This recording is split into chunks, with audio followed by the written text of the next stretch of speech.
አይ ቲንክ ቴሌግራም ግሩፕ ውስጥ እያስገቡ አካውንቴ ሪፖርት እያደረጉብኝ ያሉት ማስ ሪፖርት እያደረጉት ነው። በተመሳሳይ ቃላት እዚህ ጋር አዶና የሚናገረው ነገር ሙሉ በሙሉ ውሸትና ሐሰት የሆነ ነገር ነው።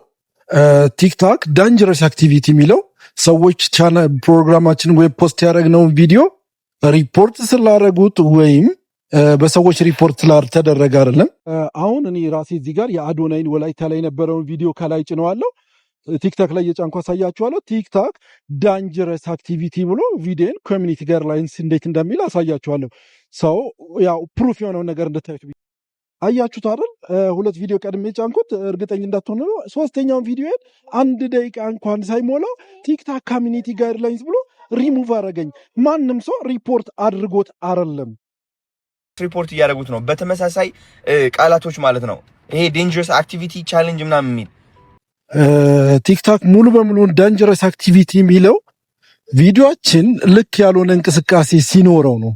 ለምሳሌ ሰዎች በዙበት ይሆናል፣ ጸብ የሚመስል ጥል የሚመስል አክቲቪቲዎች እንቅስቃሴዎች ስለታዩበት ሊሆን ይችላል።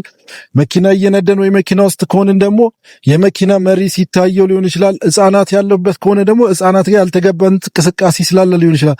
ቲክቶክ እነዚህን ነገሮች ካየ ዳንጀረስ አክቲቪቲ በማለት ቪዲዮን ያወርድብናል እንጂ ሰዎች ቴሌግራም ላይ ግሩፕ ፈጥረው ስለተጻጻፉ ወይም ሪፖርት ስላደረጉብን አይደለም። አዶና ይህን ነገር ያውቃል ብዬ አስብ ነበር። አታደርጉም። ጀስት ቁጭ ብለን መገንዘብ አለብን። በግሩፕ ሆናችሁ በሺዎች የምትቆጠሩ ሰዎች ቴሌግራም ግሩፕ ውስጥ ሆናችሁ ሪፖርት እያደረጋችሁ ነው። ስነ ስርዓት ያዙ። ቢ ኬርፉል what you doing። አዶናይ መጽሐፍ ስለተጻፈ መጽሐፉን ትሸጥለት ከሆነ እሰዮ፣ ግን መጽሐፍ ለመሸጥ ብሎ ኢትዮጵያውያንን እርስ በርስ የሚያጣላ አይነት ቪዲዮ መስራት ተገቢ አይደለም ብዬ አስባለሁ። አዶናይ ከዚህ ቪዲዮ ምን ሊያተርፍ እንደሆነ አላውቅም። አሁንም ከላይ ማያይዝላችሁ ቪዲዮ አለ። ግሩፕ ፈጥረን እንድንጣላ አዶናይ 444 የሚል ግሩፕ አለው። አክቹሊ ሌላው ግሩፕ የለውም። ግሩፕ ፈጥረው የኢትዮጵያ ልጆች እንዲጣሉ ለማድረግ የታሰበ ቪዲዮ ነው ይመስለኝ።